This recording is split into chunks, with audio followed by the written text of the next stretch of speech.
Give your dog the best start possible. We offer proven tools, products, and supplements backed by our real world experience and our passion for healthy dogs. Welcome to NWA Connie Corsos podcast, where we talk all things dog. Pictures and then I'll show you where the lie is. I always fight it. Guilty until I prove your innocence. This just comes with experience. Wanna give love away, but this armor keeps me safe. Give or take, back and forth, push and pull. Sorry, I don't make the rules. Cause daddy told me not to trust no one. Daddy told me not to trust I'm the true champion, and they make me the underdog. I'm gonna show them all their own because I'm the champion. I'm the real champion. There'll never be one like me. Welcome back to the NWA Connie Corso show. I am your brother from another mother, Joe. I'm the host here. Small place, safe place for breeders, trainers, pet owners, anybody who just love dogs, enthusiasts and all. Back for part 2. Our friend Michelle Testa is in the house. What's going on? Hey, what's up? Yeah, nothing much. Just always running, always I had doing a great time last time. The last time. Yeah. It was a very cool interview, and as we went along, we were just kept learning more and more about you, and then it's a lot to you. Oh my! Yeah, I mean it is. Yeah, it's a lot to all of us. Because one thing I think I kind of helped a little bit in breaking stigmas with, especially dog breeders like myself, is a lot of people, like some of the general public, just think that's all we do. It ain't all we do. Oh, right. Yeah. Right. Yeah. So yeah, exactly. Remember, you started out calling me a professional in dogs, and I'm really just a simple hobbyist. I'm a full-time massage therapist, board certified licensed massage therapist. That's what I do for my career. It's hopefully my last career. Yeah. So most people, the great people, I feel like the ones that are out there doing high level trials and world competitions on a world stage, they do dogs 24/7, I think. Yeah. And, I just don't have. Right. And that's the same with the breeders who are large scale. They usually have some supplemental, sometimes dog training, sometimes just strictly breeding. But it's you got to kind of have to have a few talents in this world to make it nowadays. You definitely have to be multifaceted for sure. Yeah, and to enjoy life. You know what I mean? Yeah. So you're a massage therapist and also a canine massage therapist. We didn't get into that last time. Yeah. I do that a little bit, not as much as I used to, but I still do it occasionally. All my dogs get massages. They get chiropractic care, massages. My Malinois loves massage. It's almost obnoxious. Right. Do you like see certain muscular injuries or anything like that, or soreness? And I was just thinking that. I was just gonna say, the more I got into doing canine massage and the more I watched dogs, the more I didn't want to see because I could see a little bit more than I wanted to. Right. It's interesting. Yeah. When you start studying canine anatomy and kinesiology, you start seeing a lot of things you want to just go and see this. Right. I am doing that. That dog shouldn't be doing that. Right. Yeah. I mean, but it's interesting. It's fun to work with like a dog that's never had massage before. It's kind of neat. Takes a little time for them to get the hang of things, and then bonus is when they just like fall asleep. Yeah. So the touch the touch. How did you get into canine massage? Did you go to school for it, or you just kind of just studied it? I took a course in it because I went through school, massage school, and I got, like I said, I'm board certified and I'm a licensed professional. So I took it as an extra course. Okay. When I went to school for dog grooming, we had to do a lot about canine anatomy. We had to learn a lot about that stuff at school. So it wasn't anything I hadn't already heard, but it was interesting to try to apply my massage techniques to dogs. That was kind of the fun part. So what does the clientele look like as for the dogs? I mean, are most of the dogs that come see you, are they very active? The most recent ones that I've had are usually older. Okay, gotcha. All right. And they're, tired and sore. I've done a couple of sport dogs here and there. I haven't been that busy with it because I've been busy working. Right. And I think, I don't know why people won't come to me to get their dogs worked on. I have no idea. But it's okay. I get my close friends and some of the people that I know in the sport will bring the dogs to me if they're having a problem.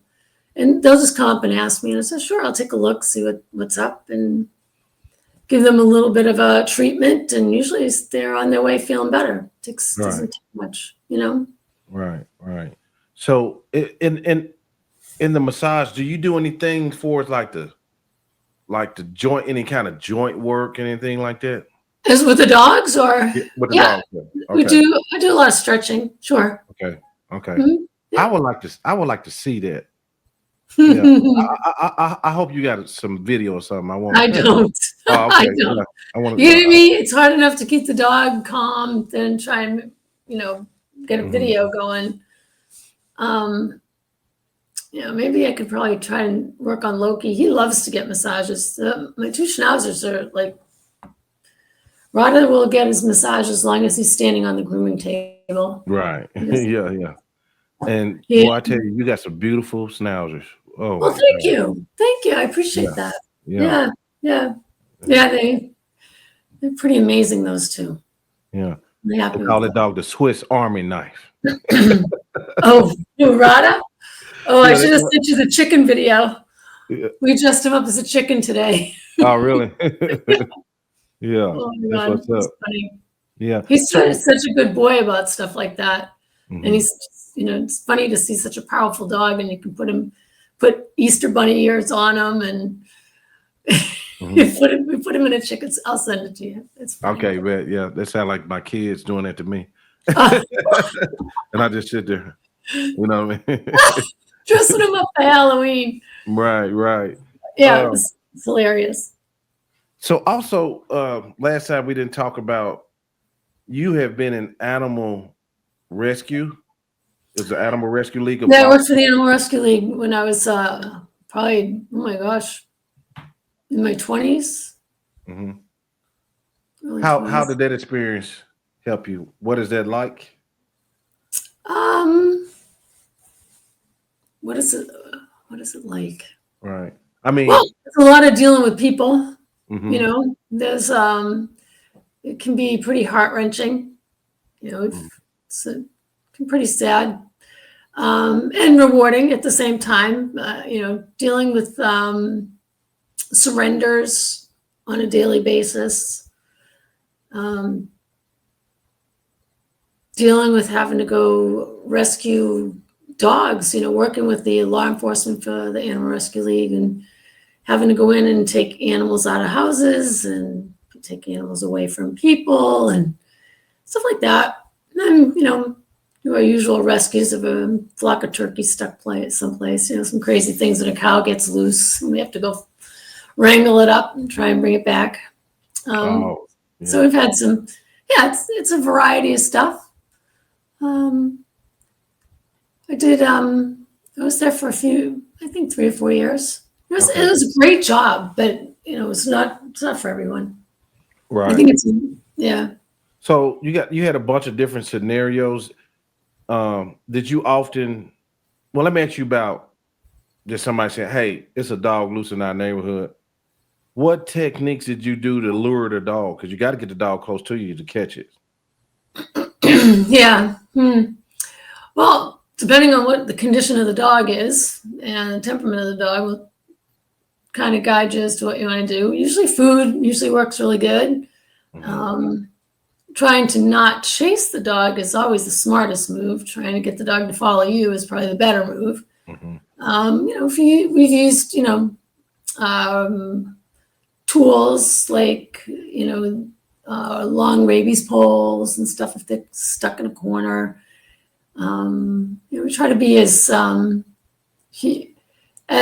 amazingly humane as possible in some of the most complex situations.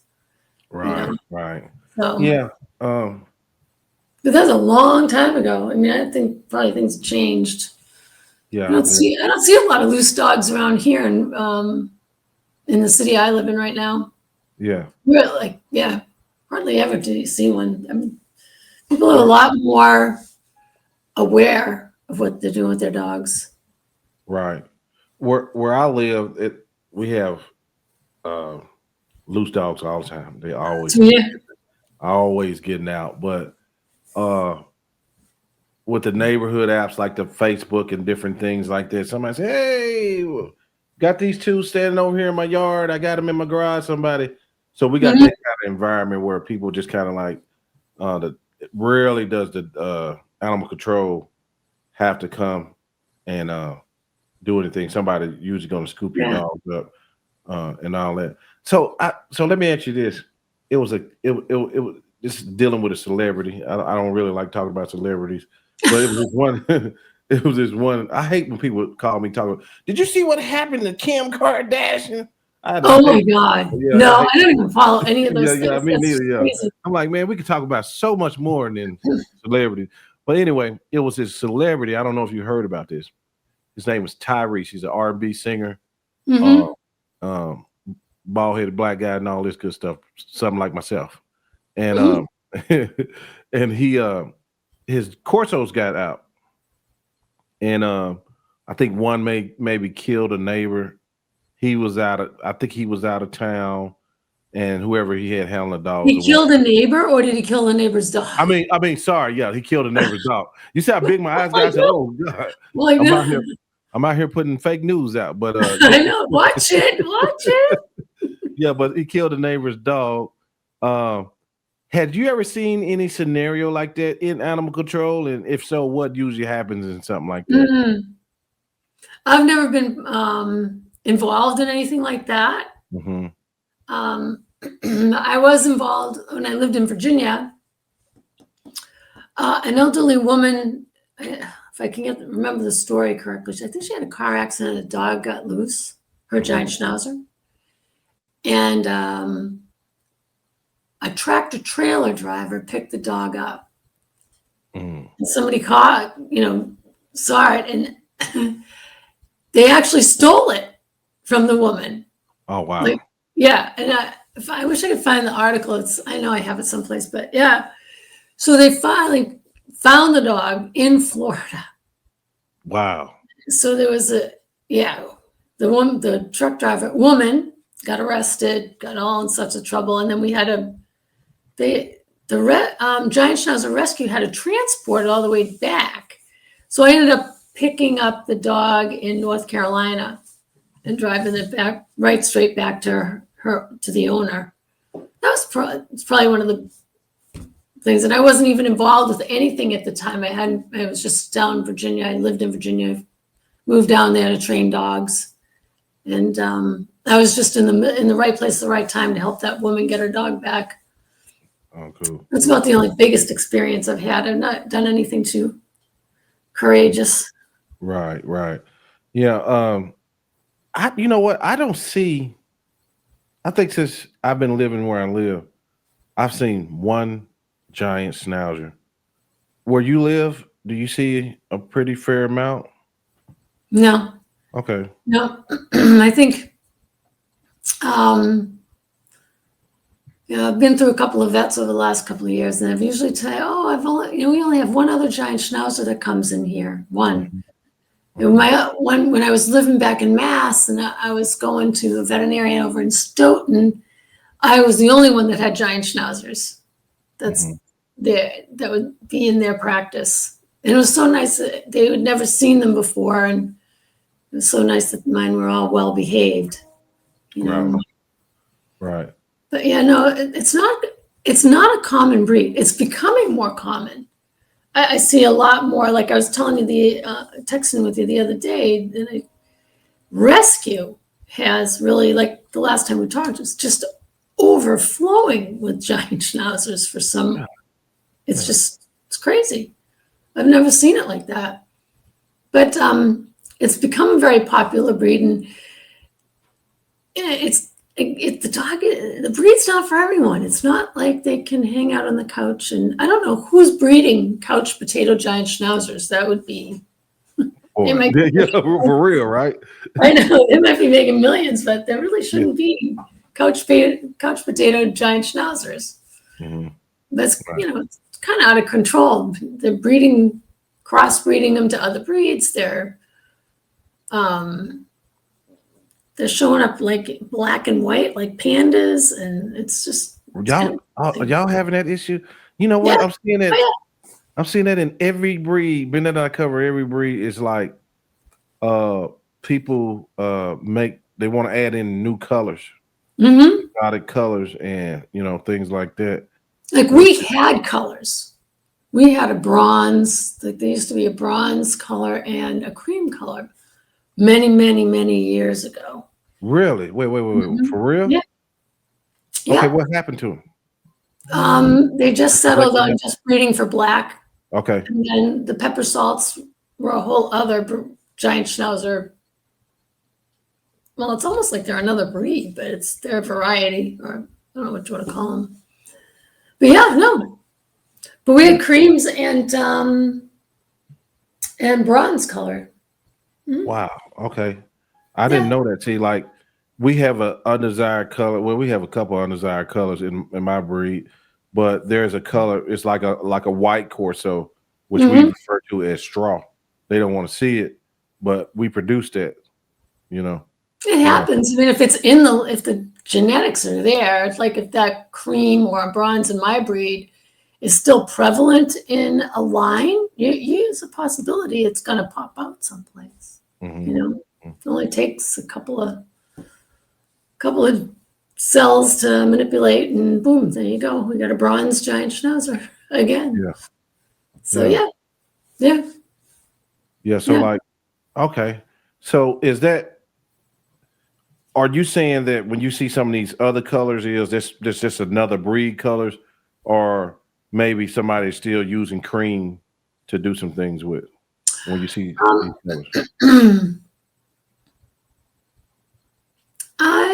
I think that people are trying to make different colors. Okay. Right.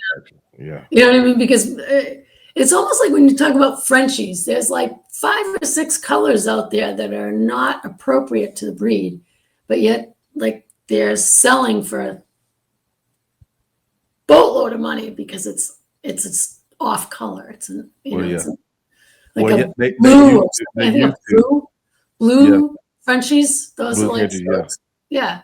And it's not even it's not even appropriate color. So it's like a recessive that you don't want. Right. Well, it's a lot of, I'm telling you, we live in a time of creation when it comes to dogs right now. Yeah. I mean, everybody is creating a dog. And I'm not against it, but a lot of people don't know what they're doing. You know what I mean? Yeah. You know what I mean? And then it all started with the Labradoodle, and then next thing you know.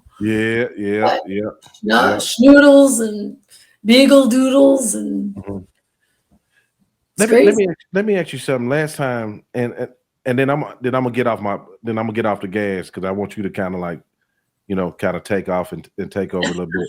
You're gonna have to give me topics to talk about, Joe. Okay, hey, but the giant schnauzer that won the Westminster, what was that dog's name? I'd have to look it up. Okay, but this is what I definitely wanted to ask you about that dog. You was kind of like you kind of popped up when we started Yeah, talking about he's really nice. yeah, you was I like found out a thinking lot about him at my veterinary my veterinary office where I go for my dogs. It's a young woman there that knows the dog very well, and we were talking about him because I really liked him, and she really knows dogs. She's got a really smart head on her shoulder. She shows conformation, but she really likes working dogs. And she didn't have anything negative to say about that dog as far as that dog's temperament. Super strong, real Schnauzer type dog, and definitely, I'd love to see that dog work. I would really like to see that dog get like a core, just to see, or even just a temperament test. You know, like what do you do? Those TT tests. right. That'll be badass, yeah, to do. Yeah, he's very strong. She said he's quite the dog. And I was like, she goes, he's like your dog. And I was like, oh, no kidding, because that's a lot of dog. So yeah, super nice. Love to see that dog do some work.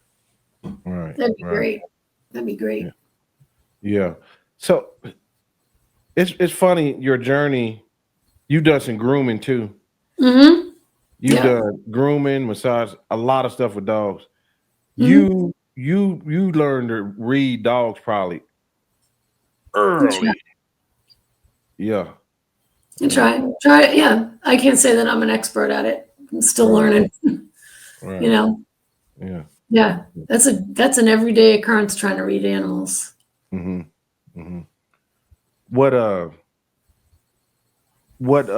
as far as grooming, and anybody just regular pet owner, if they need to know something about grooming or maintenance of an animal, what would you tell them? No. Well, they need to make sure that they can trim their dog's toenails and brush their dog, clean ears. I mean, those are things you really get to start as a puppy, right off the bat. Right off the bat. Yeah. Yep. And if they wanted to do it right, instead of fighting on the floor, they should probably make a little area, a little grooming area with a little table, depending on how big your dog is, where the dog can stay on the table, just like they would be at the groomers. You know, so this is where this happens. Right. And when you're at this place and you're standing on this table, this is how this goes. That's how it goes. From a puppy. Yep, from a puppy. Now, will you take your dog to a groomer? And I used to take my dog to a groomer, and then she just, I guess the groomer might have hit her quick or something like that. She was never the same. If you acquire dogs like that, what steps do you take to rehab them from being so reactive from grooming? Or do you even take dogs like that? Well, that would be a long process. Okay. Yeah. It'd be a long process. Once they learn that they can get away with something, obviously, even if it's a negative, if something happened to them, depending on how the person dealt with it when it happened, will depend on how the process is to retrain or build trust again with whatever it was that was going on, say quicking toenails. I mean, you almost shouldn't have to anymore. Dremels are a great tool. Yeah, they are. Cut anything. I mean, I tip my dog's toenails now, but they all get the Dremel every Friday. Yeah. You know? Keep them short. Yeah. Right. Yeah. Yep. Yeah. When you ain't doing dogs, I heard you're an artist. Yeah. I'm so dying to get back onto my drawing table. It's not even funny. Yeah. I seen some of them, and I will post them. Crazy artwork. How long you been? You probably to school. Yeah, since school. Yeah. Yeah. Straight A's in art. Yeah, maybe a little bit. Yeah. A little bit straight A's, but I mean, art's not they can't really grade art because art is art. Everybody's art is art. Their own way of seeing things. Yeah, yeah. So Art is your vision, your experience. yeah, yeah. Right. But they can grade you on how to learn how to mix colors, and they can grade you on how to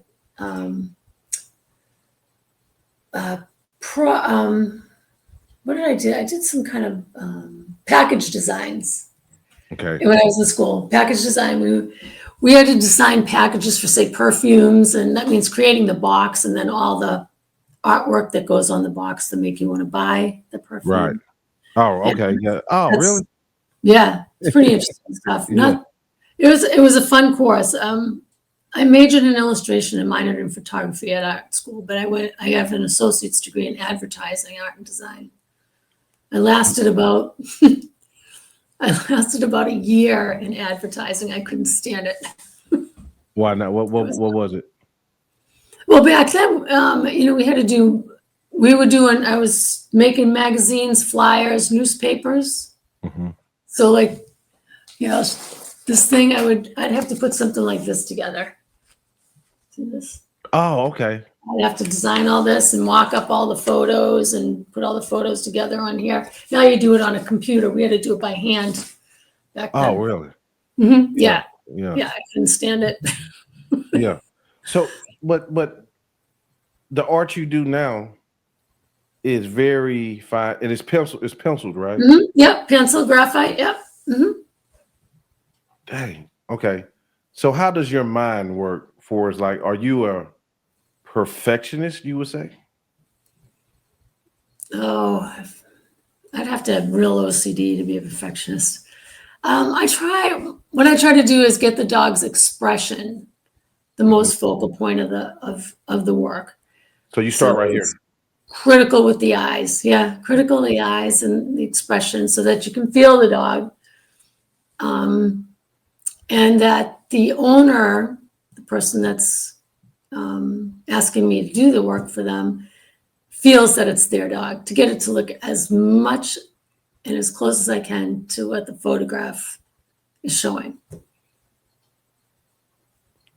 Yeah, so you got all these AI and different technology that can do that stuff.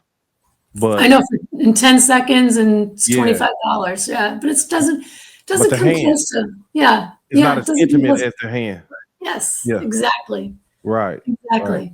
Yeah. I mean, it's great when people can do that, and but nothing can touch the hand when the hand is producing the art, whether it's pottery, stained glass, painting, graphite work like I do, anything like that.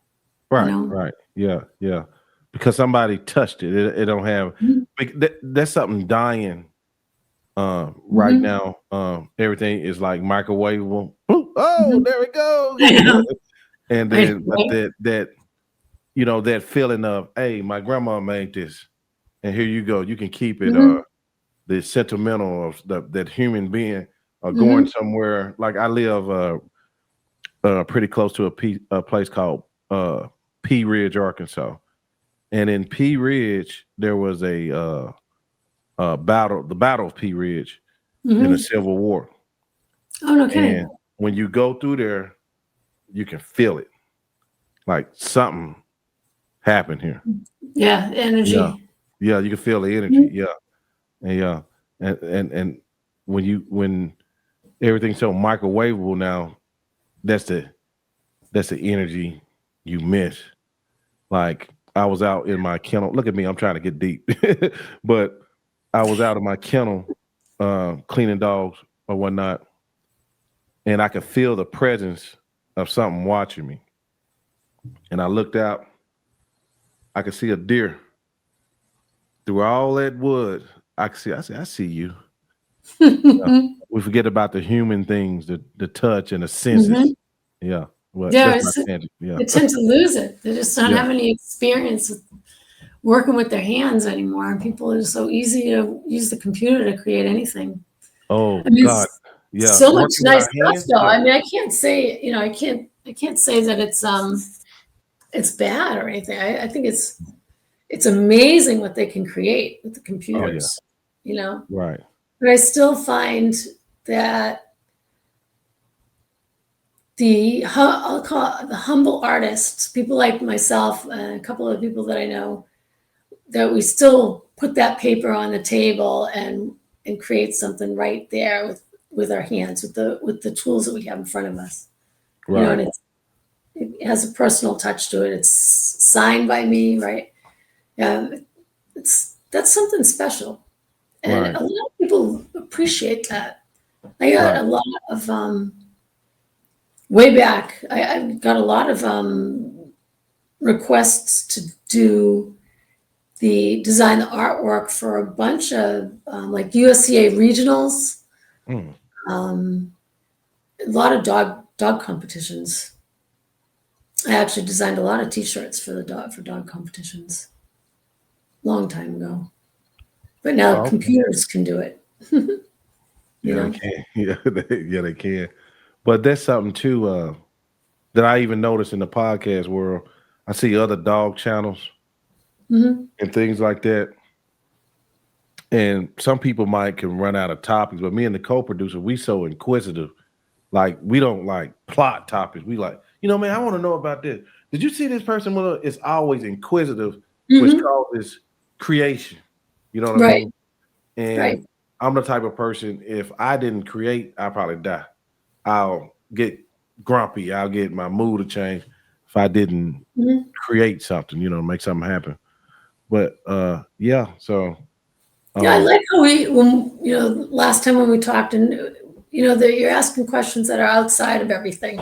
It's not the normal things that are like going on currently. Oh yeah. Yeah. So well, we know that. We know those things a lot of times, don't we? So yeah. But it's so much more to, like I said off in the beginning, like I think that's a stigma we broke, that thinking people are just only this, only that. Like, even just this short conversation we done had so far, is things as we see that's leading up to what you're doing now. And a lot of hands-on things with dogs already. Yeah. No, I haven't. I mean, outside of doing dogs, I mean, I was a personal trainer for over 20 years. I was athletic in school. I think the personal training, I was a fitness instructor for a very, very long time. And then I started doing dogs later. I had dogs growing up. But then I started doing dogs later in my life, and here's where I am. That athletics, being a certified personal trainer and a competitive bodybuilder and fitness instructor helped me get into my massage school. Made things easier for me in school because I had already understood kinesiology and anatomy, because I had to study it to be certified in the other, in what I was doing previous. So it made massage easy. I think massage is the best career I've had. I don't get bit like I used to get bit with the dogs and being grooming. I don't have to yell at people to get 10 more reps out of somebody in the middle of their workouts. I don't have to deal with, it's just great. I go in there, people come to me and they got problems. They got back pain, neck pain, and it's awesome to be able to help them get back on their feet. I mean, I have kid athletes coming to see me. They do lacrosse, they're figure skaters, they're horseback riders, young kids, football players, baseball. My clients range from,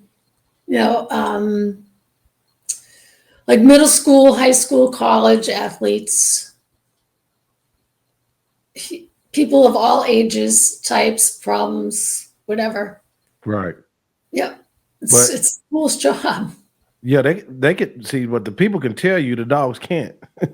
Right. No, right.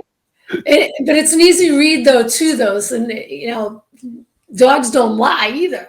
I'm not saying that people lie all the time, but they do. No, I was kidding. But no, I won't say it that. I say dogs don't lie because that's a term we all use. But when it comes to working on people, sometimes they don't want to tell you. They don't want to tell you, and you have to kind of figure it out for yourself. And then you get on that it's got a shoulder problem, and then working in there, it turns out, well, they finally tell me how it all happened in the middle of while I'm trying to work on it to make that shoulder come back to normal. Mm-hmm. With dogs, it's easy in a way. As long as they allow you to work on them, you just watch them gait, and you can pretty much figure out, okay, that shoulder's not going the right way. He's kind of rolling out on his left rear leg. You can tell. It's you can't have the human running around trying to figure it out, but sometimes they just don't want to tell you. Right. And either there's got to be a reason. People are people. They're I don't know. It's not like it's intriguing, but they're just some communication's not always up front when you're dealing with people that are injured. They hurt, Mm-hmm. and it's hard to get them sometimes to actually focus and give me an idea or a location or what happened. I don't know. Like they go to the doctor. And they come back, they don't bring the medical report with them. And then I'm saying, well, what did he say was wrong? What did she say was wrong? What part of the back? I don't remember. Yeah. All I know is it hurts. Michelle, it hurts. Yeah. But I don't know what the doctor said. I'm like, oh my God. Because that could help me, with the treatment program if I know, Right. Yeah, that's funny. 'Cause I'm nothing like that. I go in there, oh, it's right here. But then it's so funny. It's like the pain's right here, but you know what? It could be coming from right over here. Over there. Yeah, that's true. It's never this. It's not always where the site is. It could be starting all the way on the other side. Like So that's interesting. You said that you, with a dog, you're gonna notice it through the movement a lot. Mm-hmm. Yeah, favoring different things. Yeah. Yeah. So you don't studied a lot of movement videos and different things like that. Yeah. Some people say you can tell if they got dysplasia through the gait and the rotation of the hips. Do you hear something like a click? I don't know. Okay. I mean, I've seen display. If you looked at my God rest her little soul, Rhea, she had mild form dysplasia in one hip. Right. But when you watched her move, you couldn't tell. Yeah. Never know. Mm-hmm. Mm-hmm. Yeah, I've seen dogs that are dysplastic both hips. Can't even tell. Right. Yes, Yeah. So a lot of people don't understand that especially with big dogs, I know you see it, that even though they might become out mild dysplastic, it doesn't mess with their quality of life. Heck no. No, those dogs can still compete if they, in my sport, it'd still be competing. I mean, you wouldn't go and use that dog for breeding per se. Mm-hmm. You may, but it wouldn't be a top choice. You'd probably go and look for a brother or a sister to that dog. Mm-hmm. But it shouldn't stop the functioning of that dog to work just as hard as any other dog. That's right. That's right. Yes, ma'am. Yeah.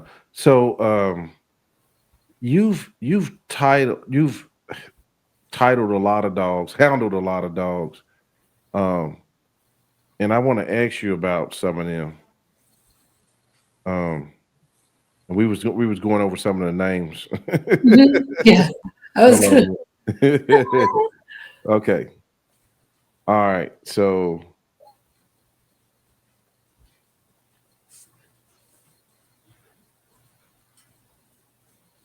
Axe. Tell us a little bit about him. I'll just ask you about 2 dogs. Yeah. Axe. Yeah, he was like my first. He was my second giant Schnauzer. I got him when he was 2 years old.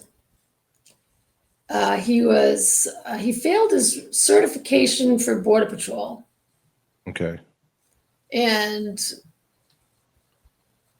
how I knew this is that's a long story. Anyways, he failed because the owner, Mike, was doing schutzen with him, and they were working on call-outs out of the blind. And then I guess he had to go in for research for his, for the job. Mm-hmm. And when they send them for the guard, when they send them for real, right, they're not supposed to leave the guy.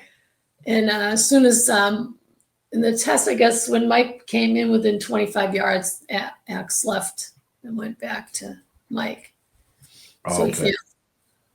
But anyway, so he came to me at, I think, a little over 2 years old. He'd be 3 in that November, and that when I got him, I didn't even know his name until I got the papers. Okay. Gottfried. I don't know if you ever heard of Gottfried Dilday. No, I'm not sure. Oh, God, he's long. He passed away a few years back. Mm-hmm.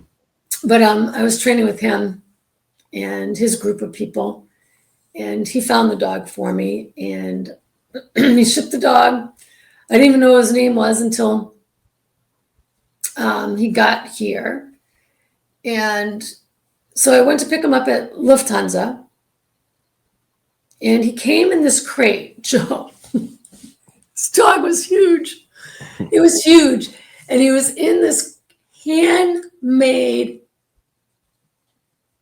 wooden crate with chicken wire on the sides and little kind of latches on the front door. I can't even imagine that this thing held the dog.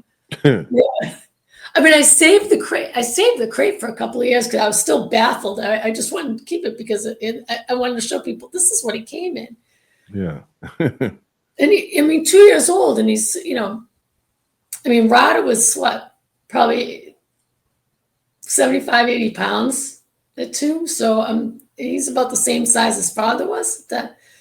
I'm like, how can that dog, how could they had 2 little handles on each end. It was long and narrow and about, probably,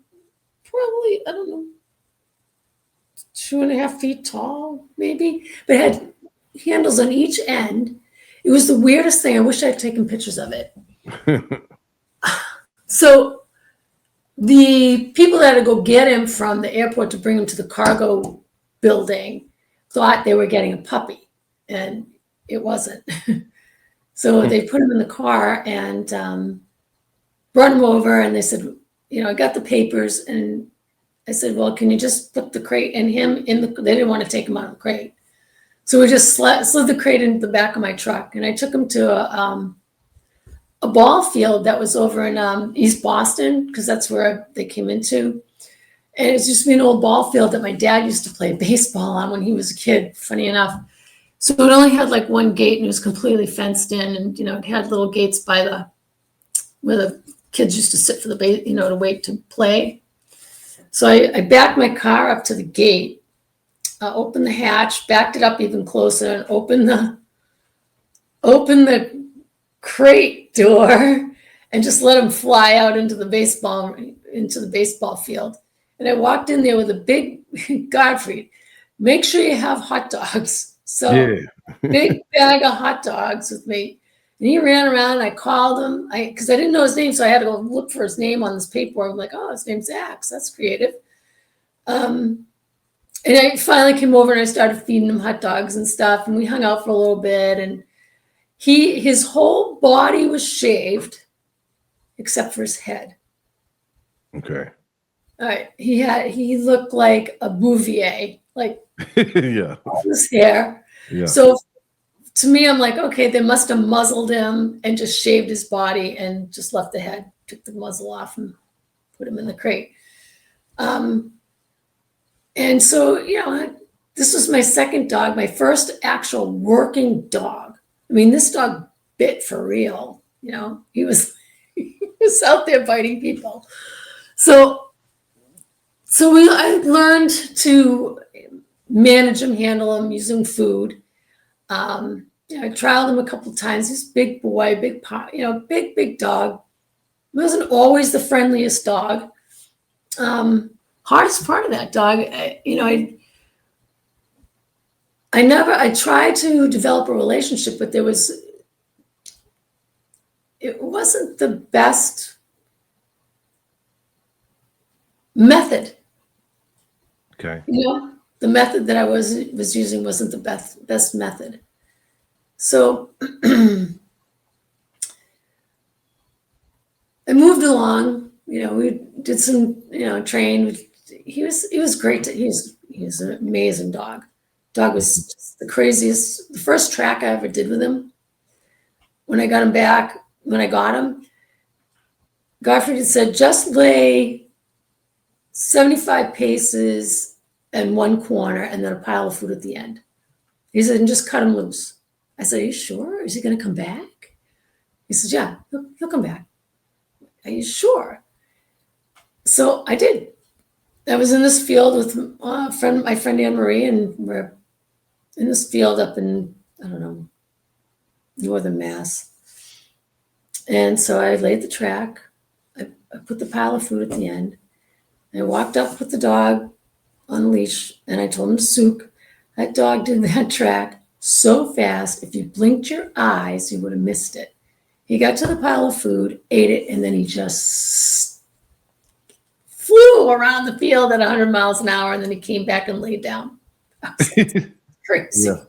Yeah. I mean, he was one of the fastest tracking dogs I've ever seen in my life. Mm-hmm. He was definitely not methodical. He was purposeful. It was like his goal was to get where he needed to go or find what he needed to find. And it was crazy. But he was a lot of dog for a novice. If I knew then what I know now, I would have done so much better with him overall. Right. And it wasn't until he was like 6 years old, and I started training with Armin Winkler. I had Enya. She was a young dog, and he was 6 or 7. He actually taught me how to have a relationship with that dog. So from age 6 to 14, when he passed away, we had the best relationship ever. But the whole first 6 years were just major confusion. What were some of the things he told you to help better the relationship? Well, he taught me how to handle them just in general, and how to speak to him a little more German, a little less English, a little more mental flexibility, more based praise reward physically instead of food, toy games, lots of stuff. It just general letting the dog be a dog, Mm-hmm. He was instrumental in helping me have a way better relationship with him than I did in the first years that I owned him. He was like, I could trust that dog all the time. And, he was good with my landlord. I had a cottage down there. He was great with my landlord's dogs. They would run loose all the time, and they would follow him around. He was such a good boy to those 2 dogs. They were such pests, but he was so good to them. And, he was I don't know. I had the best time with him in the second half of his life. I didn't have to. He was kind of a dog that you had to have eyes in the back of your head when you took him out of the car. Literally, he's a border patrol dog, And then to top it all off, I had no clue that, and I got this in a letter from Mike because I wrote him a letter because I wrote him a letter to find out more about Axe. That the first saver was his work collar. Okay. So, unbeknownst to me, I'm walking the dog around on the first saver. Yeah. I don't know what, Yeah, he thinks it's work. I know that wouldn't have been the collar I'd be walking the dog on. Right. Yeah. Because that's not the collar you want to be walking down the sidewalk passing people. Mm-hmm. Yeah. You never know. Right. So, yeah. That was just one of the craziest things I learned. But he was the best dog to have when he was older. He was really tough, kind of, he's a young, crazy dog, and I wasn't very educated, in his temperament. I felt like I was out in left field all the time. Mm-hmm. But he's super strong, always bit, never refused a grip. He was the loudest dog. He barked the entire time during my obedience routines. Did he? Yeah. Oh my God. Oh, he just, yeah. So as you was getting better skills on handling him, he was getting older as well. Mm-hmm. He was maturing, settling in. Yep. Mm. Yep. With a person that was probably shouldn't have owned him. But we made it work. And I'll tell you, he was still training helpers at 10, 11, and 12 years old. He was still training helpers for, Schutzen at that age, certifying helpers. Yeah. Yeah. No, he was quite a dog. Badass dog, yeah. He was, yeah, he was. He really was a badass dog. There was no getting in my house, there was no getting in my car. Yeah. No, my kind of dog. Yeah. Yeah. Yeah, you would have loved him. Yeah. You would have loved him. Right. Yeah. Yeah, he was kind of tough in a lot of ways. The one thing Armin taught me how to be more fair to him. Not that I was unfair or abusive or whatever you want to call it, but just be more fair and more clear. And as I would still say I'm a novice. It was, it's a learning curve, learning how to be more fair and more. I'm sorry. I was going through my notes. Yeah. Being more clear and more fair when you really don't know a lot about what you're doing right at the point. So there you go. So we go back to our last conversation. It was really hard having him and not having a lot of people understand the breed, when it came to that. It's hard to get into the sport with that dog.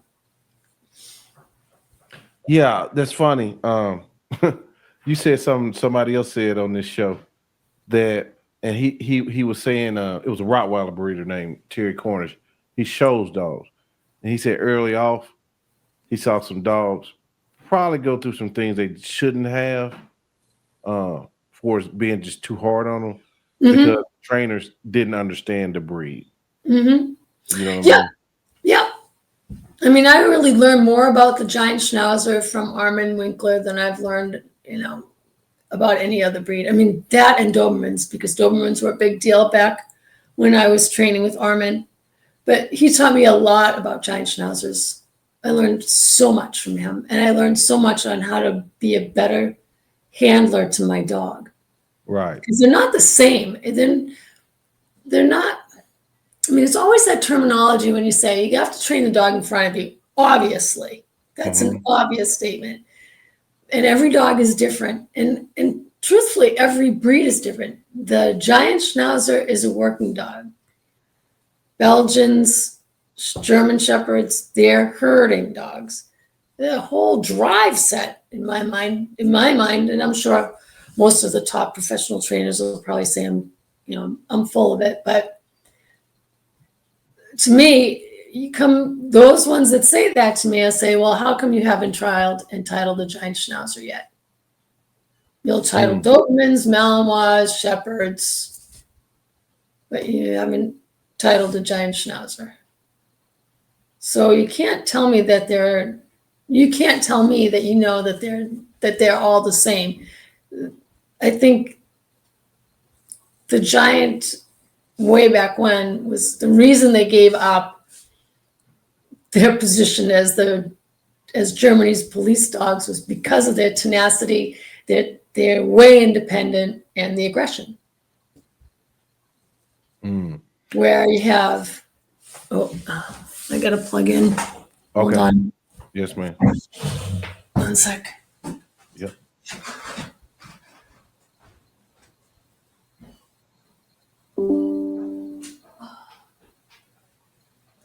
Both Hopefully I don't lose you, Joe. Let's see where I can plug into.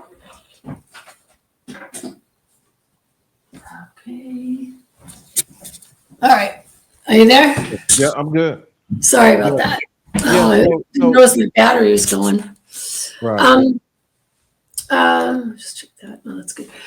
So where was I? Oh, all right. So I think that's why that the giant Schnauzers fell out of being Germany's police dog because of that.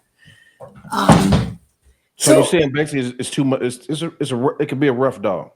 Basically. They're hard dogs. They can be hard dogs. They used to be. I mean,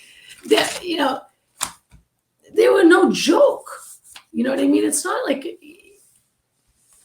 I mean, I don't want to build them up to be some kind of awful kind of. Right.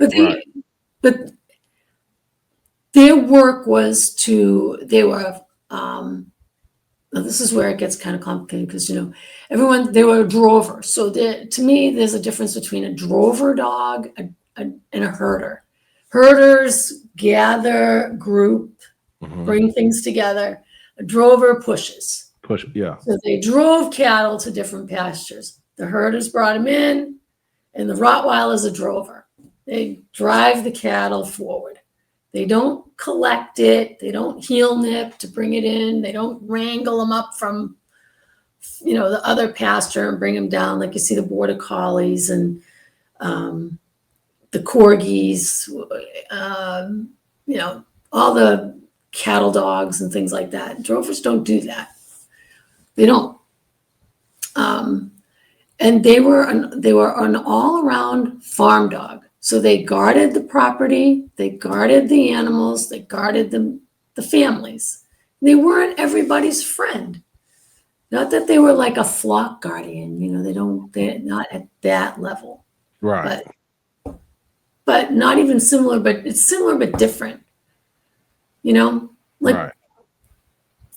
The German shepherds were out in the fields with the shepherds, watching the sheep, moving the sheep.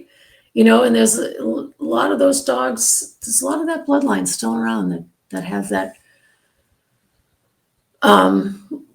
lack of not wanting to have human contact and prefer to be working with their flock, Yeah. But so they're not meant for everybody. I don't know where I'm going with. I kind of lost track because I had to plug that thing in. Yeah, but I'm digging what you're saying, but when people refer to it as a Swiss Army knife, like they most people I talk to say, boy, once you get one of those, you ain't gonna never want another breed. Oh no, it's true though. I'm telling you, something. They're one of the most versatile dogs you could have. But I would never recommend a giant Schnauzer to be a service dog. A service dog that would have to help a handicap person, or a person that has seizures, or a person that has a heart condition or has low blood sugar, or this, that, and the other thing. And the dog has to indicate that, when the human is having a problem, because the propensity of the dog to not allow the ambulance technician to examine that person is real. Right. So as far as the almost like the Velcro of the dog, the family, does it fit good in the family? And if so, how is it towards the family and guests and strangers and different things like that? Well, you're talking a working dog, right? Yeah. So you're talking a working dog. Mm-hmm. So if we're a horse, you get a well-bred giant Schnauzer that has an even temperament, that's mentally flexible. Okay. If the dog is brought up right and is trained at a young age and exposed at a young age, I find that a good dog can be a good family dog. Will it allow strangers in the house? I don't know. If I was a parent and I had a giant Schnauzer and that giant Schnauzer was with my kids all the time, and, I would, Rover would be in the crate when my kids had their friends over. Rover wouldn't be hanging out with the kids. That's just any breed of dog. It's a recipe for disaster. Yes, it is. Yeah, exactly. So well, there you go. That's pretty much how I would categorize it. Mm-hmm. My dog, even now, my dogs are not out when I have company. Right. Because, they're not. If I'm a parent and I have kids and I'm going to have company over, my dog's not out. My Schnauzer, not out. My Labrador, well, yeah, different temperament. Mm-hmm. But even nowadays, Labs and Goldens, even they got a level of aggression. Yeah. Kind of interesting to see. I can't believe that, but yeah, no. Yeah, isn't that crazy? Yeah. It is crazy. It's like, what happened to that breed? Yeah. Yeah, no, I think they could, yeah. If there's good leadership in the household, then the dog will thrive. If there is chaos and no boundaries, no rules, then the dog's not going to thrive. And this is what happens. People want to get one. They saw it on FBI International has a giant Schnauzer on their TV program. They want, so somebody wants one, but they don't understand that the dog needs strict boundaries, consistency, patience, a firm hand, needs to be led, needs to be controlled, needs a schedule. Right. And yeah. And when people see big dogs, they usually think like Mastiff. They think, oh, he ain't gonna be. Mm-hmm. But when you're talking about this dog, he might be a little bit more drivey, right? Oh yeah. Oh yeah. Yeah. And a lot more possessive. Okay. A lot more possessive. Right. Yeah. Like, that's why I say, people think they want to get a giant Schnauzer for service dogs, and that's just out of, you're going to be crazy to do that. And you have to take one really special, really laid back, might be a Labrador painted like a Schnauzer to do that. Yeah. Because the whole object possession, the whole defense, and if felt threatened, then that person that needed actual emergency medical service may not be able to get that service because the dog won't let them near him. Right. And that's not a non-reality. It's not a position that a Schnauzer should be in. Right. Let me ask you about another one you have handled, unless it's one that sticks out to you want to talk about. No, I love talking about acts. Okay. What about Enya? Enya. Mm-hmm. Super female. Yeah. She was my third. I got her from Ingolstadt Kennels, Nicole Dembun. Her pedigree, she's out of Jassel von Hoxbachtal, who was a very predominant, highly ranking giant Schnauzer way back in the day. And from the mother was from the Lindelbrunn Kennels, which, if we remember the last conversation, that puppy that Iowa was bred to Nico von Lindelbrunn. So you can see the Lindelbrunn Kennel was very predominant in Germany for giant Schnauzers. Mm-hmm. I got her, and she was the best ever. I titled her, she was one of the youngest giant Schnauzers to title as in Schutzen 1. I think it was 18, 20 months old. Right. She was a fun dog. I trained her right from a puppy to Schutzen 3 FH. She did confirmation. She was kind of a doggy female. She was a very substantial female, heavy boned. Her bark, you would think she was a boy. When you heard her bark, grips were super nice. She had a really nice balance of drives. And, she wasn't the biggest, she's a typical female, kind of a bitch. I enjoyed her a lot. She was fun. Could take her anywhere. It wasn't like I could walk her out of the car and she'd work anywhere. Like with Axe, I could walk him out of the car, well, carefully walk him out of the car, and get on a field, and he would do his job. You know, he didn't have to go and practice with somebody or make sure I get down to the same field every time. So they didn't know. They were just good that way. And Armin trained her. I moved down to Virginia to train her because I didn't want to mess her up. Because he's the master of giant schnauzers. Okay. Anybody want to get on an interview about schnauzers? Armin would be one. But yeah, I worked with him right up until I think Enya was 7, and then I had to move back. I retired her. She had a shoulder injury. I did compete with her at the AWDF. I showed her when she was a female in season. That's how you live and learn that you don't do that.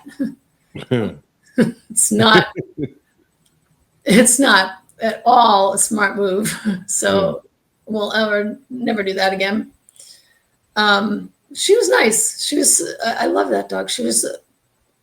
She and Axe were like best buds. He basically raised her. She thought he was the best dude ever. But I couldn't get her bred. I tried to breed her. That didn't pan out. So she lived till she was like 12. They got a nice, good life. She had a good life. Yeah, she did. She was a really fun dog. We had a great relationship. She was just a joy. And it's so funny. She always had the little independent, it's so Schnauzer. It was the independent streak, and it would always come at the wrong time when she decided she'd just do it her way. Her way. And then she'd get all busy about stuff when she decided she didn't want to really concentrate. It was just that she was independent, typical of the breed. Right. But blast to work. I put her on a suit a couple of times. That was fun. She loved that. She thought that was the best thing ever. Mm-hmm. Yeah. She lived Axe lived till he was 14 and a half. That dog, I decided it'd be better for him to put him down because his mind was willing, but his body wasn't keeping up. Right. So he kept, he'd go running like he could run 100 miles an hour, and then he could crash. Right. Crash all the time. I was like, dude, you're going to end up, there's no way I can. Uh-oh.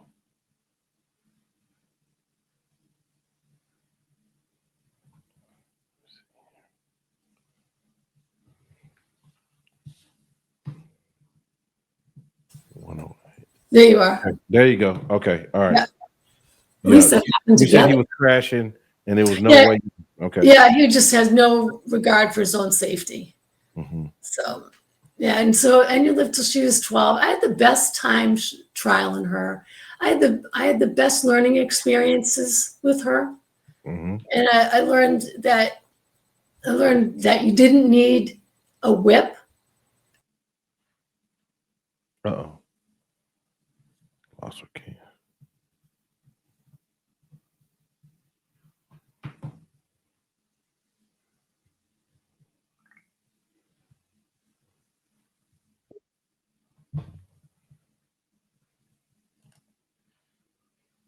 Backstage. There we go. Okay.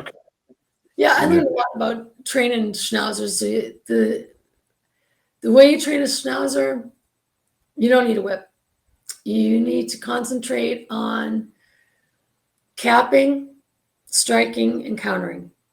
And everything else, you don't have to focus on barking because we obviously know that schnauzers can bark. I don't bark. Yeah. That's the one thing Yeah. And if you let them get away with it, you'll never be able to shut up. You'll never get them. No, I learned that with Axe. Right. So yeah, and she was stealth-like. She was really cool. She'd have a strike, and she'd come in and she'd pull her head back and then snap it forward into the grip. It was so cool. It's like looking at a cobra just going boom, boom, Oh, nice. It was so nice. Yeah. So nice. Yeah, she was fun. Yeah. She was fun. I did a lot with her. We had a lot of good trials, some good fun. Just fun. Good. Yeah. Good. Yep. I got and you got IP. The last 2 dogs we talked about, you got IPO3s, FH on them. Yeah. Yeah. Accident, IPO3, FH2, Enya's, she had would be probably an IPO3 or an IGP or a VPG3, FH, yeah. Yeah. Okay. Tell us about. I'm gonna ask you about one more here. Mhm. You want to pick which one? Your Quinlan or you help me, Risen Pass? Reasons Passani. We can talk about Quinlan. Okay, let's do Quinlan's Quinlan. good. All right. So Quinlan was owned by Mary Falls, and Quinlan had a number of handlers before he came to me. Mhm. It was the first dog that I took from Mary to train. Mary is like I said the last time we talked, she's a classic giant Schnauzers. That's her kennel. She's been breeding over 35 years, giant Schnauzers. So she bought Quinlan from Von Nord Express, and so she put him with a couple of handlers and trainers, and wasn't working out. And so a friend of mine texted me, said, I got this guy coming down with this dog, the Schnauzer, and I want to know if you can give us a hand. You want to come down and take a look at the dog and see if you can give us some suggestions. They're having some trouble with him. Trouble with him. Wow. I said, okay, sure. So I went down, visited, and watched the dog. And I said, well, you can't train him that way. He's got to train him in prey. You got to keep him in prey. And the guy looked at me and said, we don't train like that. Said, oh, okay. Well, then the dog's not going to do well for you if you don't switch and train him in prey. So when we worked the dog in prey, he did fantastic. Nice, super calm grips, went right through, no problem, super nice. So anyways, I didn't see hide and hair of the dog again, and they end up going to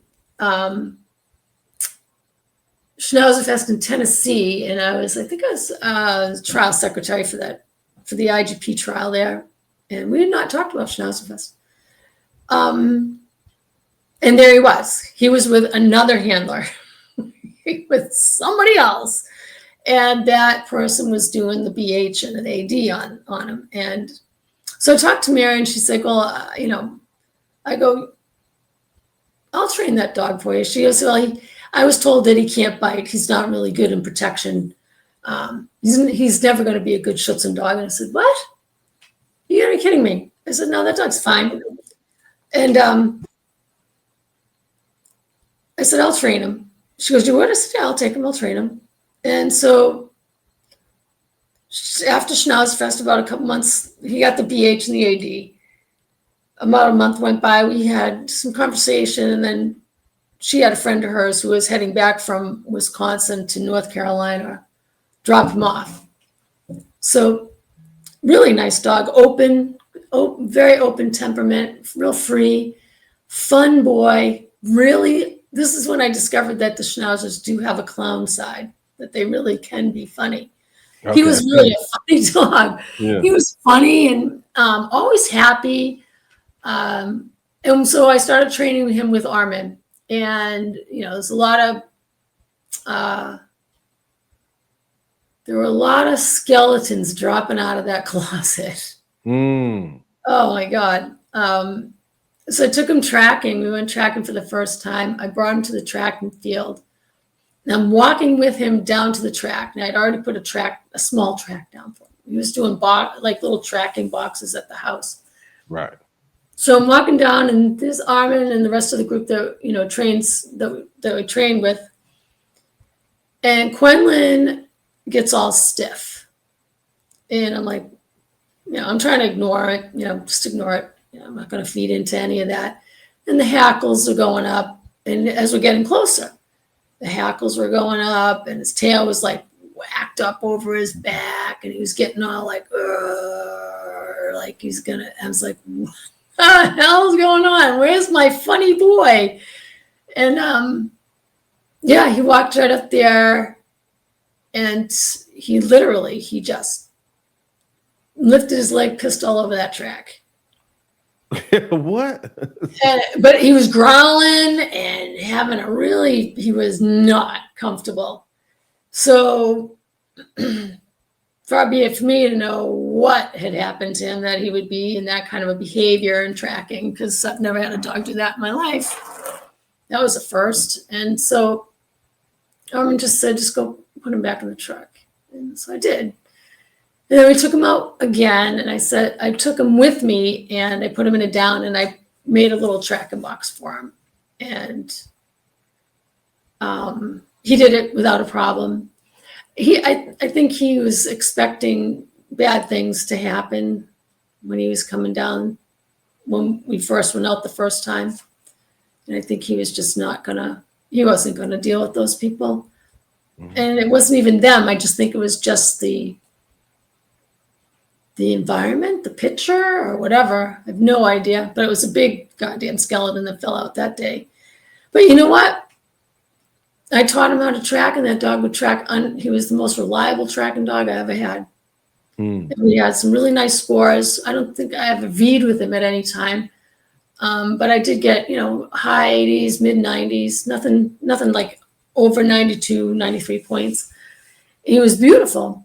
And my obedience, by the time I was starting to get things together with that, Armin had finished clearing the goblins out of his head for protection, which was kind of unbelievable. I don't know how they were training him, but I know that if they kept him in fray, it would have been a better day for him. So, yeah. But he ended up getting his 3, and he did it respectably, really a nice 3. He did all his 1 was beautiful. We missed 1 article on the 1 track. I mean, I could pull a scorebook. But he did great. So for all these people to tell Mary that the dog couldn't do schutzen, or couldn't bite, he'd never be a good biting dog. Even was like, that's crap. You just got the wrong training program. Right.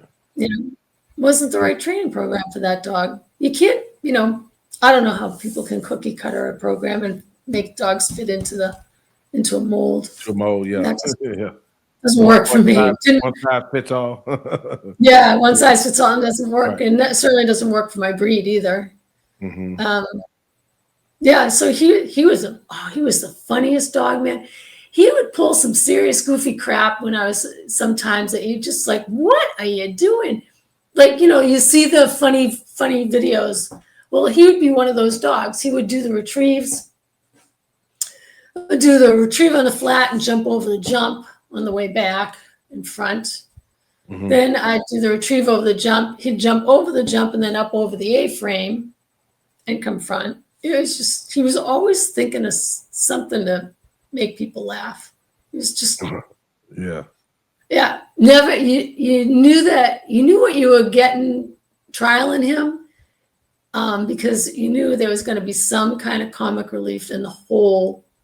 And in one of the 3 phases, there would be something that he would have to find humor in and make silly of it. Right. It's he was great. And he was such an ambassador. That dog was good with other dogs, good with kids, good with cats. My vet loved him. You could do anything with him. And he would lay there at the vet's office, and I don't normally bring my dogs in. I usually wait myself and then go get the dog and go straight to a room. But I was the first appointment in one day. This is tell you how crazy people are. So I was the first appointment in. So I went in, I checked in, and I sat down. I brought him in because I didn't think I was going to be waiting, So he's sitting there, and he wasn't feeling good for some reason. Or we were in for like his annuals or something. And this lady comes in with her Yorkshire Terrier and on a flexi lead. And don't you know that thing just flew right into his face? Yeah. And here's poor Quinlan laying there trying to mind his own business, moving his head, trying to get his head out of the way of the Yorkshire Terrier. And the dog's just lambasting him. And he's just putting up with it. And, he's putting his paw down and trying to push him. And I look at the lady and said, do you mind getting your dog? Because why? She's friendly. I was like, yeah, but my dog's not feeling good. Right, right. But that's the kind of dog he was. He knew when he didn't need to be a jerk. And when he needed to really be on, he was on. Right. He was really nice. He had a really nice off switch. He wasn't always on patrol, but like Axe was always on patrol. His whole life was on patrol. Right. The first 2 years of his life was a patrol dog. So he's always the perimeter and watching everything. Quinn was like, all right, I'm here. Just being casual. Mm-hmm. Sure, wait, no problem. Need my paw? Need to take blood? You know what I mean? To be offering everything. He was so good. Yeah. He was awesome. He was awesome. That poor dog died of congestive heart failure. Really? Okay, sorry. Yeah. Imagine. Yeah. He didn't even make it to 12 years old. Oh. Ugh. Yeah. But never even knew. It never showed a single symptom until it was too late. Like, right. He was already beyond help. Mm-hmm. And that's a thing about Schnauzers too. They're stoic that way. Oh, you can't see when they're going through a lot of things, huh? Mm-hmm. Okay. Yeah. Mm-hmm. Good to know. Yeah. Yeah. No. Yeah, they're not. They're really stoic. Like, and you had bloated when she was 10, and then she ended up having she had an enlarged heart, and she had a slow atrial fibrillation with ventricular tachycardia. She had really bad. However that came about. I mean, I did echoes on her when she was 6 years old. That was the last echo I did, and she was fine. Yeah. So I don't know what happened between 6 and 10. Yeah. What are some of the common disease in the breed? Heart. Okay. All right. Heart and toe cancer. And most recently, squamous cell carcinoma. And melanoma is also pretty common too. Okay. And the more epilepsy, that's the other one. Oh yeah. Which is going across a lot of breed. Mm-hmm. Okay. Yeah. I mean, Rhea, I had to put Rhea down because she had a malignant melanoma in the roof of her mouth. Now, could you ever know that would be there? I mean, it's not like I want to talk about doom and gloom here, but I never expected that to happen. And it was huge. So it was just no telling if it was already in her brain or in her eyes or whatever. But melanoma, I took some melanoma. I took an encapsulated melanoma off of Enya. And Enya had it. It was in the webbing in her toes, in between the webbing in between the toes. Right. It was encapsulated in the webbing. But when the vet took it out, it just popped out like a little coffee bean. Really? Yeah. She just, little slice popped right out. She goes, oh, here it is. Puts it on a gauze pad. She brought it out to me. She goes, she looked at it under the screen. She goes, that's melanoma. I was like, oh my God. Yeah. Yeah. So it's common, and funny that, each one of them was sort of kind of related, but not related. Quinlan wasn't related to any Enya or Rhea. Mm-hmm. No, he was related to Rhea. Axe and Enya were related, not like the pedigrees had similar dogs in it. Yeah, I'm glad you're speaking on this because it's something that I've been thinking about speaking on more. It is defects in dogs. A lot of times breeders just act like ain't nothing wrong with it, but these certain breeds have certain defects. Yeah, yeah. No, I mean cardiac stuff is it used to be We have it in the Corso. yeah, aortic stenosis was the big thing in the beginning with hearts with giant schnauzers. When I came into the breed, my first schnauzer Cezanne died of that. He had a bleed. He ended up having a bleed and passed away. But I mean, he was 11, so it's not like, you know, we're looking at 10, 11. When the schnauzers get to be 10 years old, they're on, you know, you're up on borrowed time. You know, they're lucky if you make 14, 15, 16 with the breed. And which is quite a lot bit longer than a lot of dogs their size. yeah, no, for sure. Right. Yeah. Yeah, no, absolutely. I mean, Uh-huh. It is, it definitely is. But yeah, no, those are the most common things. I mean, hip dysplasia is around, but it's, you know, it isn't like it used to be. I mean, everybody's breeding a lot better and a lot more careful. And, you know, we talked about it the last time, like way back in the beginning of these breeds. I mean, if you look at the pedigrees of my breed, you'll see that there's like 9 dogs, 9 appearances of one dog in the ninth generation. You know what I mean? It appears like 9 times or 12 times. And, you know, so they did a lot of tight line breeding to create stuff. Oh yeah, for sure. Yeah. So, but now I mean, it's a stronger breed now. I don't think it's a weaker breed health-wise. But as we develop like the external things, so you look at the types of foods that are out there now, all the processed food, dog food is, you know, the processed dog food, and all these other things that we're putting in the dogs and on the dogs. I think all that can contribute to a lot of the things we're finding now, like this whole big thing about HUU. Don't ask me how to pronounce that thing. It's like this long. It's a long word. It's a kidney thing. Okay. And for some reason, it's coming up as being something that's prominent in our breed. And so there hasn't been 100 million cases. And I don't want to say that 100 million cases, it has to have 100 million cases. There have been cases. And some lines can't, some lines have it. But so it's a new thing that's coming out. It's a new thing that everybody's testing for. And we talked about testing, you know, and my whole thing is you keep testing, you're gonna find stuff. And you can't throw babies out with the bathwater. You know, you have to breed carriers. You can't breed always clears. You know, this, you gotta, in order to save a breed and keep temperament and keep, you know, this, you know, keep the breed intact, you need to move outside of the norm, which it's really hard when the show people don't want to breed to the working dogs and the working dogs don't want to breed to the show dogs. So, you know, because of different temperaments mainly, right?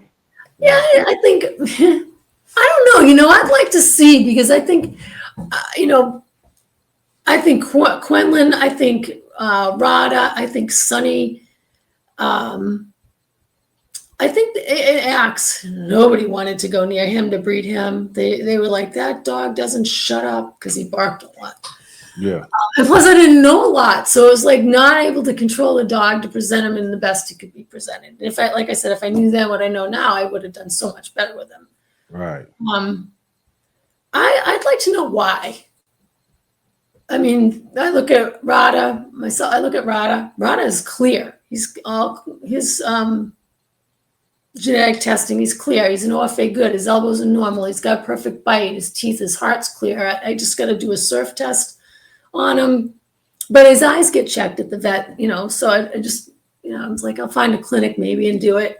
And they want the thyroid. They have a laundry list, which is fine. You know, that's fine. But aside from all that, if you look at, I don't know, you saw the picture. He's on my cover photo now. His stack photo. That dog is not ugly.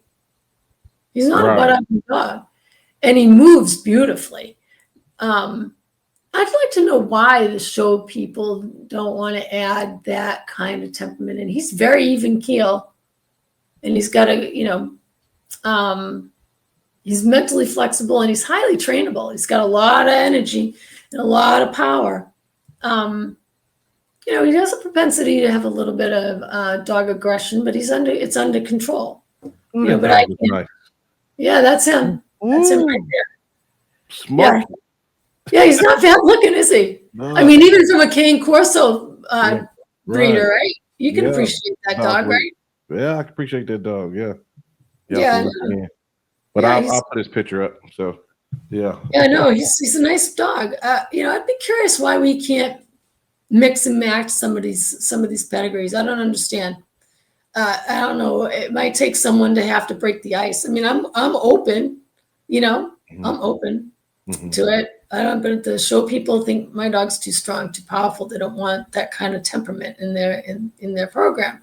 I'm like, yeah, but my dog's genetics can help your dog's genetics. Why can't we just find a female or vice versa? You know, Right. You know, find a female his drive can improve the balance of temperament. You know, Right. They can compliment it. Yeah. That is crazy. Yeah. That's one of the biggest topics. Showing, working, and what we call watering down. Whose fault is it? The AKC, all the breeders. You know, it's everyone's fault. Everyone's got to take part blame. The judges the judges, what they're looking for. You know, they have their personal. It's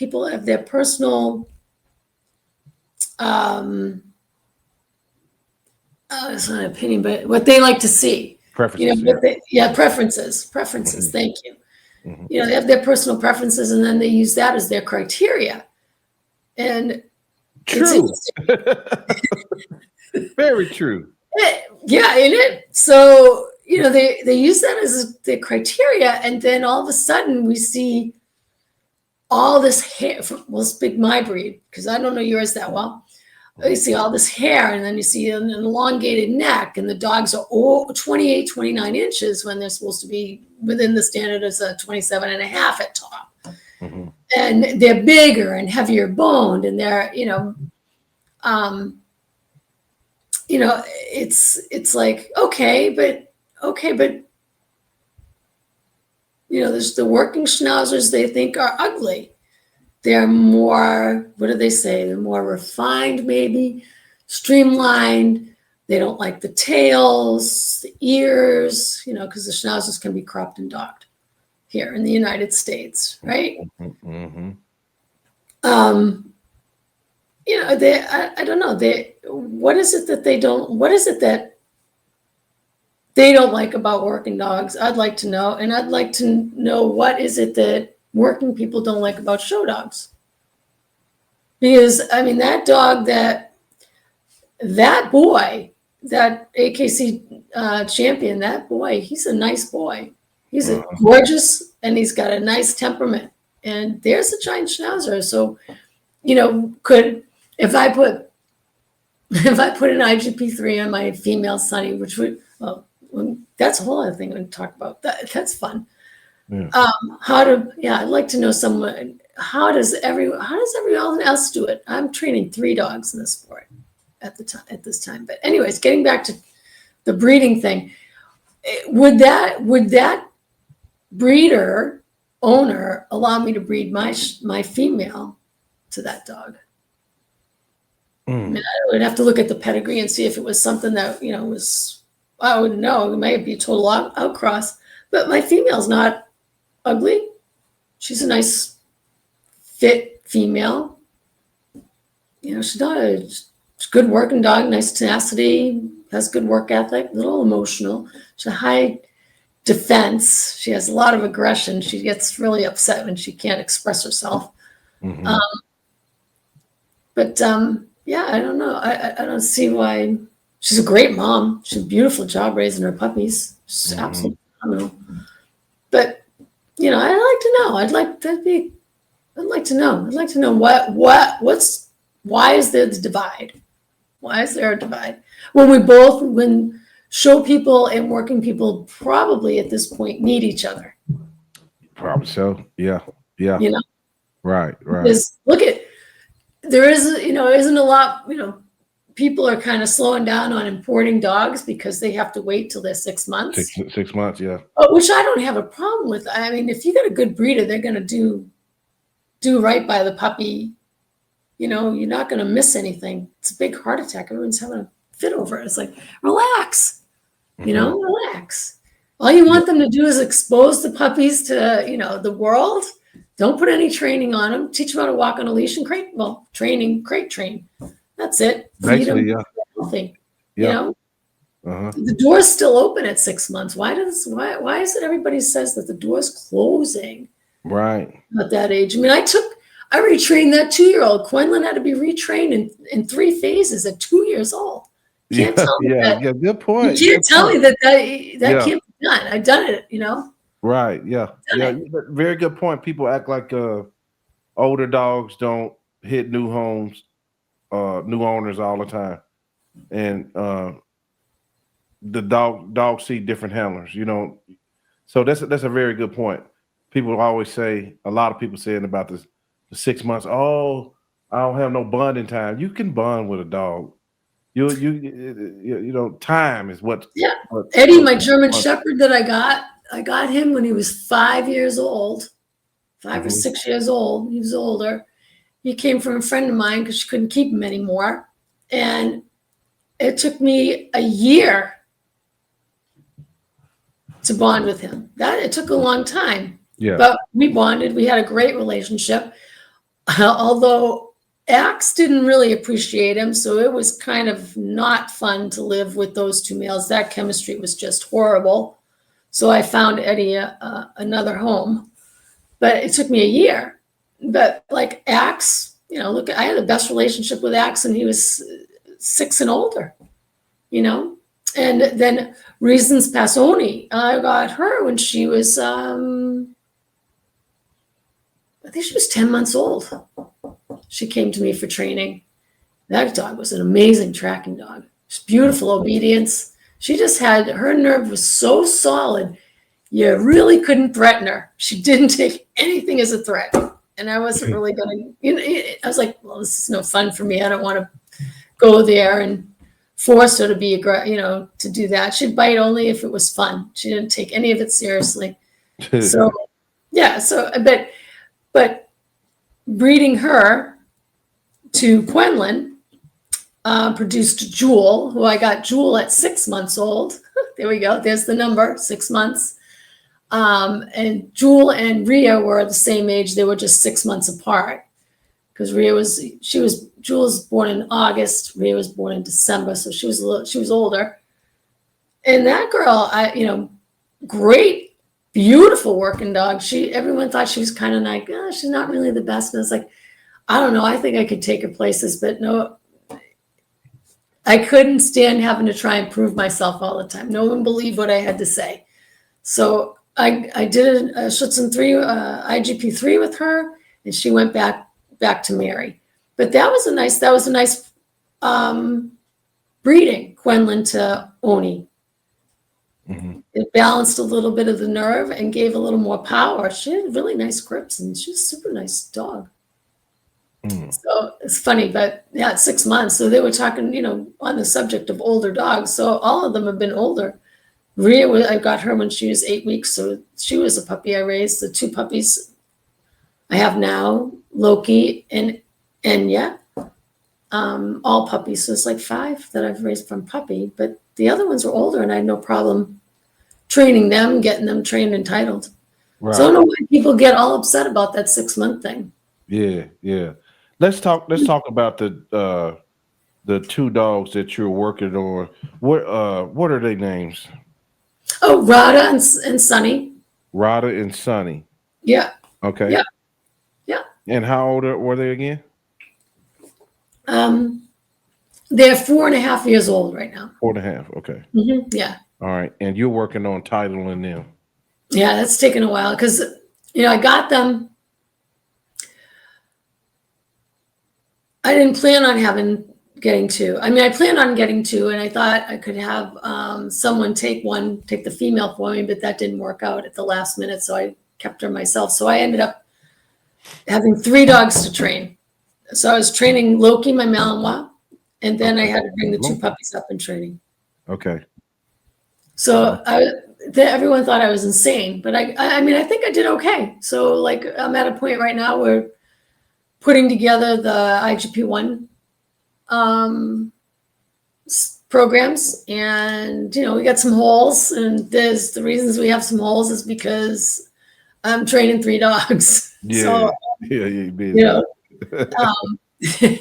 And it's okay. I mean, I try and give myself, my friend James was like, you need to cut yourself a break, because there were some times back in the beginning when they were like 1.5 years, and I'm like, I was having meltdowns. It's like, how am I going to be able to make this happen? Like, I don't want to waste the dog, and I'm certainly not.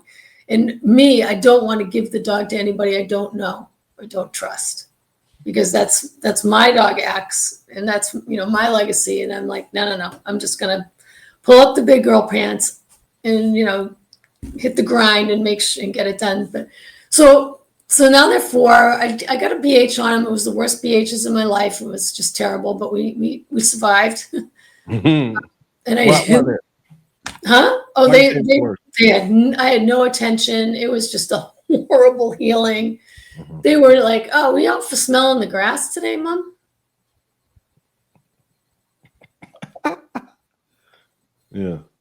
I was just horrified, but because their temperaments passed the temperament test, they passed.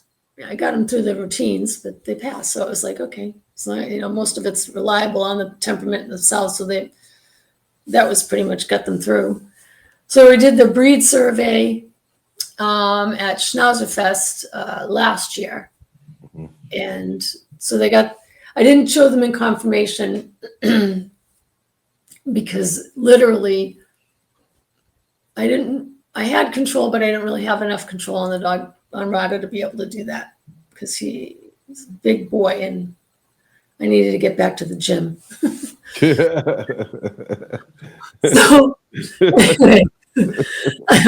So anyhow, but we did do the bite work part, and the scores were really nice. And I do have those videos, and they're on my Facebook page. Okay, cool. But so we did the core, and so now we're trying to get them ready for their IGP-1. I'm going to do both of them, and on top of that, I'm training them too, and I'm trialing Loki. I trialed Loki at AWDF this past May. I did the regionals. A couple of years before that, I had them.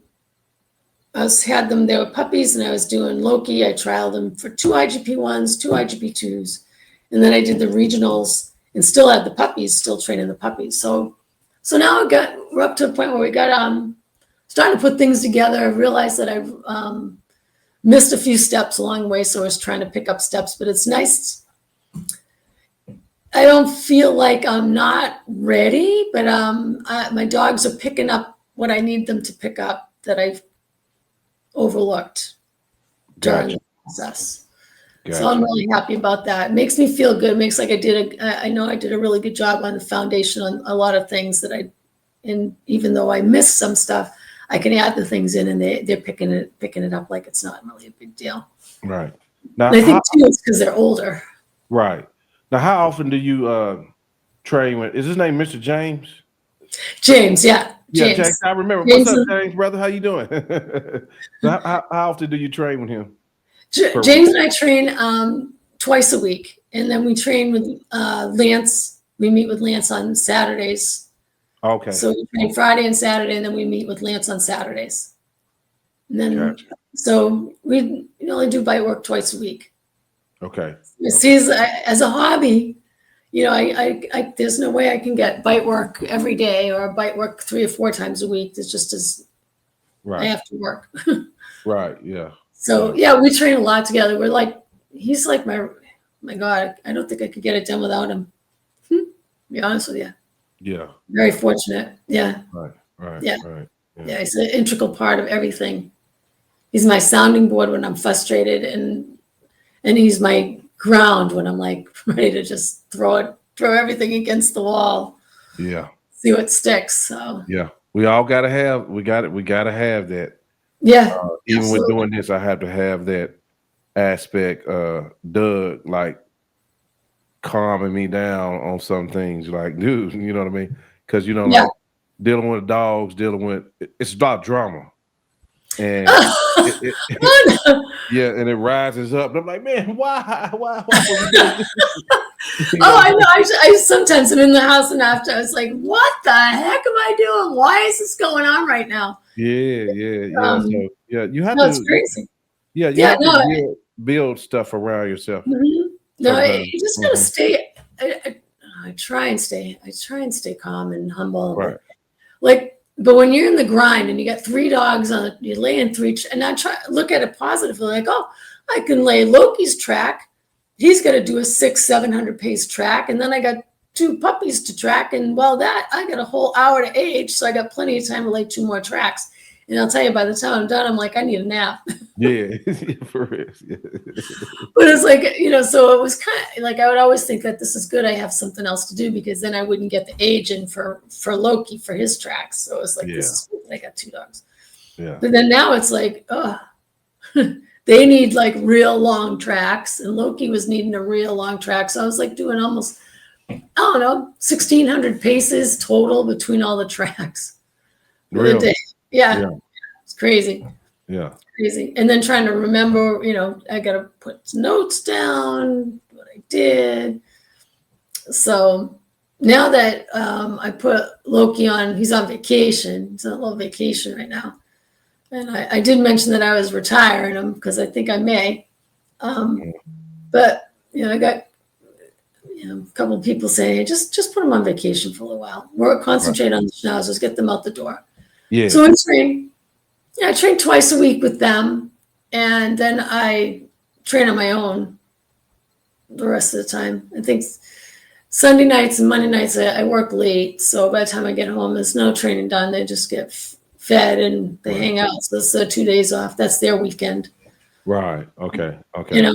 But Tuesday, Wednesday, Thursday, Friday, and Saturday we're on. Like tomorrow morning, I'm up at 6 tracking. Okay. Oh, really? Okay. Yeah, because they're trialing the first weekend in November. Oh, okay. Yeah. Okay. I just sent entries in. I bet you got a nice vehicle set up for your dogs. I love my Honda Pilot. There we go. I knew it. And I have a dog trailer. I do have a dog trailer. Okay. I have a 3-dog trailer, 3-dog trailer. Yeah. And I can fit all 3 dogs in my Honda Pilot with some equipment. And I take the trailer on Saturdays. I usually don't take it with me all the time when I'm training during the week because sometimes parking's a little off. And I have to be honest, I'm not great at backing that damn thing up. So if I don't use it, it's okay. But nope, I do. Turn towards the troubles. That's the rule. Yeah. No, I love my Honda Pilot. I got Roughland, 2 Roughland XLs in the back and a 500 Very Kennel on the side. Oh, cool. It's 3 big crates. Yeah. Perfect. Yeah. Yep. 20 miles to the gallon. So Ooh. Lord have mercy. Yeah. not bad it's a 2013. Yeah. I got 143,000 miles on it. You got about that much more to go. Hope so. Knock on wood. 300 easy on them joints. Yeah. No, this is a nice car. I love it. Mm-hmm. Right. Yeah. I love me a Toyota too. Do you have a Toyota 4Runner or a Sequoia? I got a Highlander. I got my wife a Highlander. Oh, that's nice. I have a Civic. Mm-hmm. I have a Toyota Sienna van. Sienna. Yeah, those I are inherited from my dad. And I got a Tahoe that I just use for work. Then I got an old 74 muscle car Nova. So, no kidding. Chevy Nova. I got too many vehicles. Yeah. I used to drive big, heavy cars too. I used to have I had Ford Mustang, 65 Mustang. Oh, really?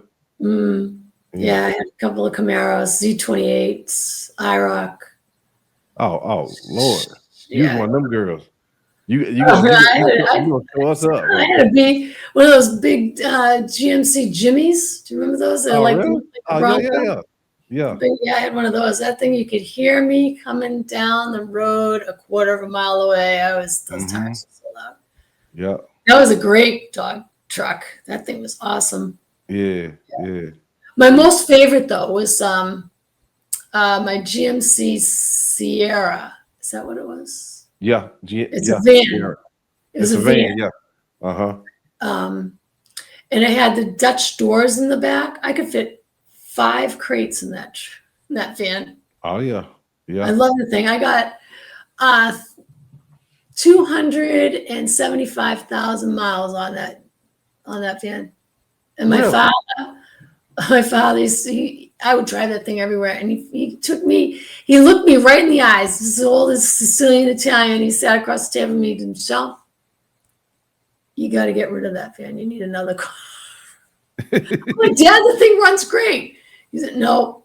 And I'm like, oh, he goes, I just worry about you with that thing. It's got too many miles on it. I said, Dad, it's got the most perfect motor. The thing's never going to fall apart. He's like, no. And then downhill went there. I got a Dodge Caravan, because the seats went down into the floor. Right. And I got 110,000 miles on it, and the transmission went. Oh wow. Yeah. Yeah. I was like, okay. Yeah. So, yeah. Yeah, I wish I could have that van back. Yeah. I don't see them anywhere either. Yeah. When you pulling up to you got to travel quite a. Do you have a limitation on how far you travel? As far as what, for trials or For trials? Yeah. Uh-huh. That depends on what it is. I mean, the New England region has probably the largest collection of trials. So you're in a hot spot. Yeah. Yeah. Oh, okay. So you good. Yeah. Yeah. Because I was wondering. I know when I go to dog shows, I see people pretty much they invested in campers now. Yes, and then those big Mercedes Sprinters. Yeah. Conversion Sprinters. Yeah. Those. Yes. Yeah. What, 85. Yeah. Very. Yeah. Well, you know what I see with those Sprinters? We have a section. I live in the mountain biking capital of the world. Mm-hmm. Right. Bentonville, Bella Vista, Fayetteville. It's like the U.S. Olympic team trained here. Probably will train here a lot. But I see a lot of families who have dumped the homes, getting those Sprinter vans. If they got remote jobs, their kids are they're going to homeschool. Mm-hmm. And so they live in this certain little area, nice area now, beautiful area. And they just all these Sprinter vans and that's an easy way. I wouldn't mind living like that. I'm telling you, I take a trailer and 5 acres. Just so I can have as many. I just take 5 acres and and a trailer. Yeah. I'd be all set with that. Yeah. I'd even just take 3. I don't need that much. No. I don't want to mow that much. Right. Yeah. I'm on 2, but I got like 40, 50, 60 acres just around me. Just nice land. We can just. Oh man, I can look in my neighbor's window. I live in a city. Oh yeah. Oh no. My neighbor is about 40 yards up. But I got a whole little area to myself. Yeah. So it's nice. It's nice. I grew up in the city, and the older I get, further to the country I want to go.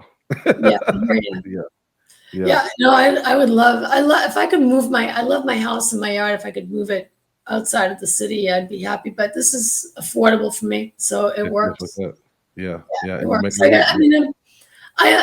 have a lot, but I have about a little over a quarter of an acre, which is large. Good. Yeah. Uh-huh. It's a huge backyard. Mm-hmm.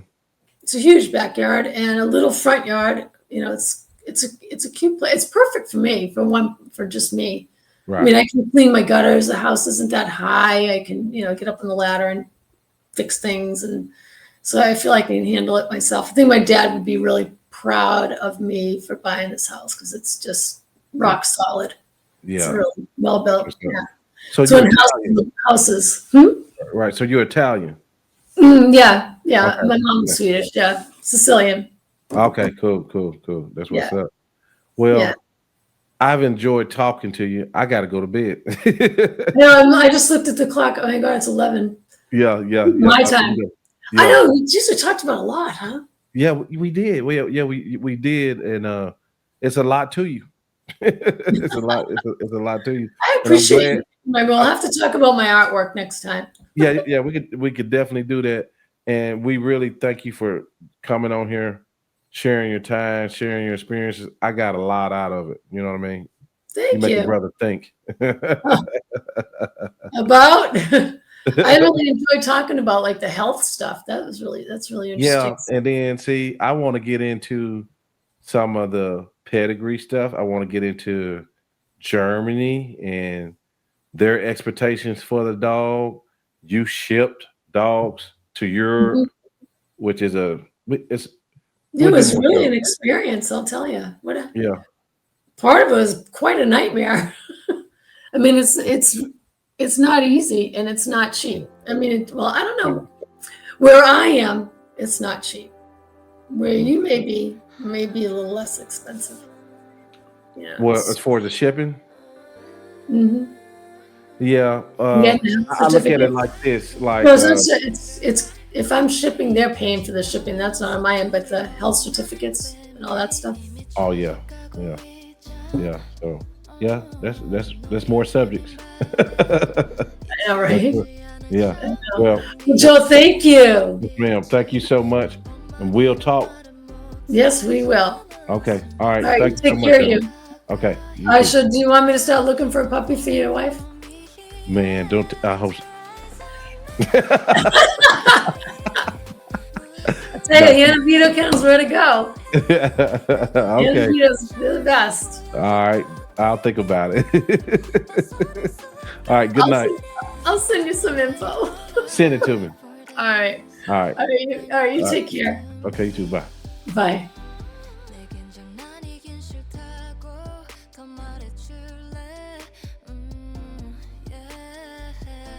Step into the realm of canine wisdom with our podcast, NWA Connie Corsos, where we interview dog men and women from around the globe. Discover their talents and insights on breeding, training, nutrition, and the rich history of dogs. Tune in to the most underrated yet influential dog podcast on social media. Your journey into the dog world starts here.